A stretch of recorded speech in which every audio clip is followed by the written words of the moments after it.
Okay.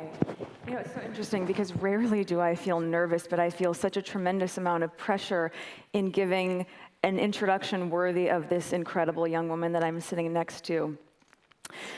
Luwam Stefanos is from Eritrea, and just 4 years ago, she literally ran to get her freedom with bullets flying towards her. She was a slave. She is now working on a grassroots organization to try to free people who are still slaves in Eritrea. I mean, I think this is one of those moments in life where you have that are so inspiring. She's incredibly brave and strong. She has spoken at the United Nations against the leaders in her country who are still enslaving people. So it's funny, I feel very emotional about it because it's just so humbling, and she's just so incredible. So this is Luwam Stefanos.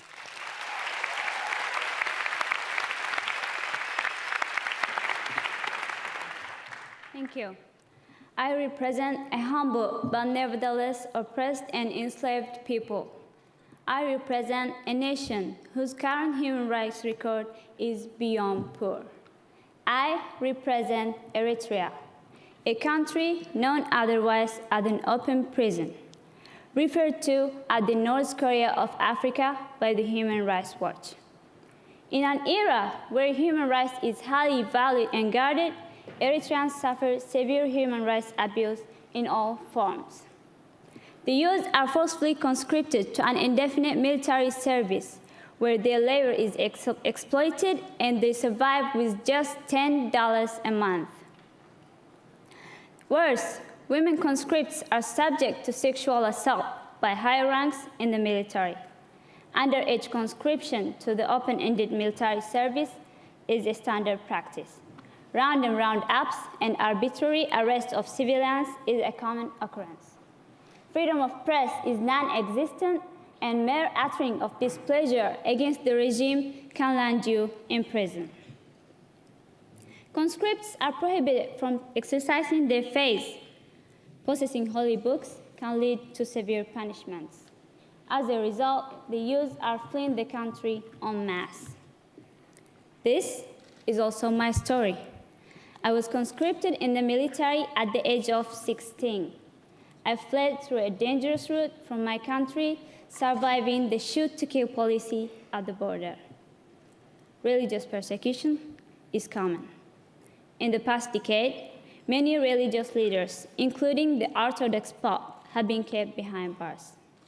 The 4 official religions operate with limited freedom.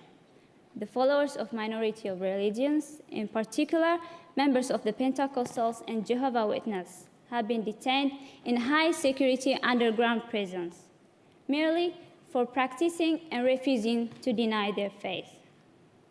The hostile policy towards religious minority groups partly reflects the society's attitude towards religious minority. As a result, members of the society have a facilitating role in the persecution of religious minority groups. This and the absence of freedom of assembly and expression have created a negative atmosphere for interfaith dialogue in Eritrea. The brutality and harassment that befell upon us makes us either a victim of fear and submission or very intolerant towards injustice. The focus of my activism has been on exposing the human rights violation in Eritrea. In July this year, my colleagues and I initiated a campaign against the national slavery in Eritrea. I gave my testimonies at the UN headquarters in Geneva, in the process up to the establishment of Commission of Inquiry. Its job to investigate the human rights violations in Eritrea. This is only the second time it has been established on a country not engaged in civil war, and it has been established for the second time after North Korea. So, dear delegates, I do all this for the young Eritrean man who's languishing in jail. He could have been Meb, the Eritrean-American athlete who recently won the Boston Marathon, inspiring thousands. Or the young woman who's serving in the military while being sexually harassed. She could have been Meraf, winner of the 2014 European Championships, who made it to Sweden through treacherous routes. or the young girl who got shot at the border trying to escape. She could have been me. So, dear delegates, I urge you to assist us in raising awareness of human rights violations in Eritrea through media and other channels you have access to. Campaign and lobby your respective governments to protect and rescue refugees and put pressure on the government of Eritrea to end indefinite national service and religious persecution. Fight modern-day slavery everywhere. Remember, it too could have been you. Thank you.